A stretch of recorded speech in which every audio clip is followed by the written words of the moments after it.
not a prophet of doom, and as I respect God and I respect myself and I respect your trust for me, so if I stand here and I tell you things, especially I'm prophesying, I make sure that I know what I'm saying.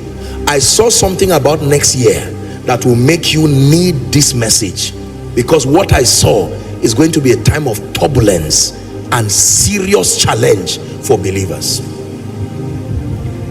I'm not a prophet of doom. My teaching grace is enough for me like that. I mustn't prophesy. But if I open my mouth and I tell you something, you just believe it. So don't ignore when you see God bring things like this. He's redeeming the future. There is something he has seen. You see that now? I saw many people folding their companies, and people, both father and mother, losing jobs at the prime, not even knowing what to do. PTA meetings happening, and teachers are saying, you cannot drive our children. Why don't you structure the payment? When I saw that thing, my heart, I said, God, what is the meaning of this? When God shows things like this, it's not to put fear, but he's showing it so that believers can be prepared. Now you have something on ground. God has shown you mercy. I wish I had the time. I would have taught you on financial carelessness. There are people who are going to spend everything God gave them this December and then suffer by January. Hear this, servant of God, don't. There is nowhere written in the Bible that if you don't eat cow and chicken, you will not commemorate the birth of Jesus. Live a modest and a decent life within your means. Are we together now? Remember the dream of Joseph. 7 years of plenty. If you have the money, fine, you, God bless you. But for many of us, who, especially those that the year has been rough, there is a mindset people have that once it is Christmas, burn everything you have, finish all the money, live a fake and a false life, carry your family and go around the world, and then return back and suffer. That's not a wise bargain. For someone, God is helping you to now begin to be frugal. Another thing I would have thought about is living a fake life. One of the major reasons a fake life is very expensive. Write it down. A fake life is very expensive. It takes so much to fund a fake life, and once you start, you must maintain it. A fake life is very expensive. If you are not there, you are not there. You can start gradually with the dignity of kingdom integrity. A fake life is expensive. Don't try to buy a car that is not yet your level. Don't try to go and live in a house that is not yet your level. You are living in a house that you are owing 3 years rent now. You can't pay back. It's a sign you are not yet there.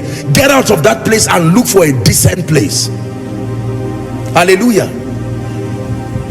There are some of us, you do not yet have the means to start gathering people and celebrating elaborate birthdays, elaborate occasions. No, be patient. God is bringing you there. Even for schools, as much as I would want you to educate your children at the highest level, you must be wise and keep them within your budget. Find the best school that your budget can afford. If your child is on scholarship, that is fine. Otherwise, find the budget, the school that your budget can afford. But by all means, Koinonia, please hear me.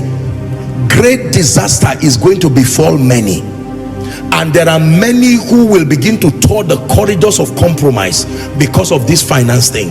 I shall not want is not just a prophetic declaration. It is a declaration that comes with responsibilities, and the responsibility is learn all you can.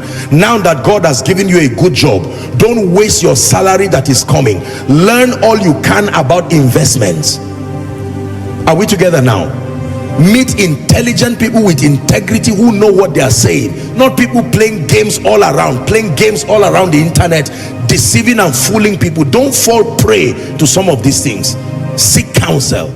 So we just heard from Apostle Joshua Selma, and I believe some of you would like to get the full sermon where he spoke more in detail. So I'm going to do well to leave the link right down there in the description section. But for those of us who would prefer an audio only version to this message, I'll also leave the link to that as well. So for the meanwhile, feel free to enjoy the rest of this video. There are 5 kinds of investment you must make in your life. Number 1 is your spiritual investment. Number 2, investment in your mind. Let me give you this and then we'll wrap up. 5 kinds of investment. Number one, your spiritual investment. When I talk of investments, I'm not just talking of putting money. Your relationship with Jesus is a potent investment that has returns, even financial returns. Number two, mental investments. What you store in your mind is there.